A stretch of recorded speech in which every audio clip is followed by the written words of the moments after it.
అభిమాన సందోహం ఉండడం చేత మనకు కెమెరాకు చిక్కినటువంటి విజువల్స్ మనకు కనబడుతున్నాయి.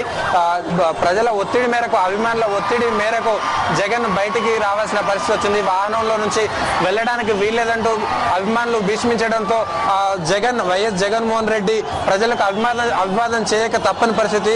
వాహనం నుంచి బయటకు వచ్చి తమ అభిమానులను నిరుత్సాహపరచకూడదన్నటువంటి ఉద్దేశంతో జగన్ ఒక్కసారిగా వాహనం నుంచి బయటికి రావడంతో తమ వైఎస్ జగన్మోహన్ రెడ్డి, వైఎస్ఆర్సీపీ కార్యకర్తలకు, అదేవిధంగా జగన్మోహన్ రెడ్డి, రాజశేఖర రెడ్డి అభిమానులకు ఆనందానికి అవధులు లేకుండా పోయింది. తమ అభిమాన నేతతో కరచాలనం చేయడం కోసము దాదాపుగా కొన్ని వందల మంది యువత ఉత్సాహంతో కరచాలనం చేయడం కోసం పోటీ పడడంతో ఇక్కడ కొద్దిగా వాహన శ్రేణిపైకి అభిమానులు ఒకేసారి విరవబడుతున్నారు. అయినా సరే అక్కడ ఉన్నటువంటి సెక్యూరిటీ వారిని కొద్దిగా చేస్తూ వారితో ప్రతి ఒక్కరిని కరచాలనం చేయించడానికి, అదేవిధంగా ప్రతి ఒక్కరికి అభివాదం చేయించడం కోసమే ప్రయత్నం చేస్తున్నారు. మరోవైపు సెక్యూరిటీ కూడా అభిమానులను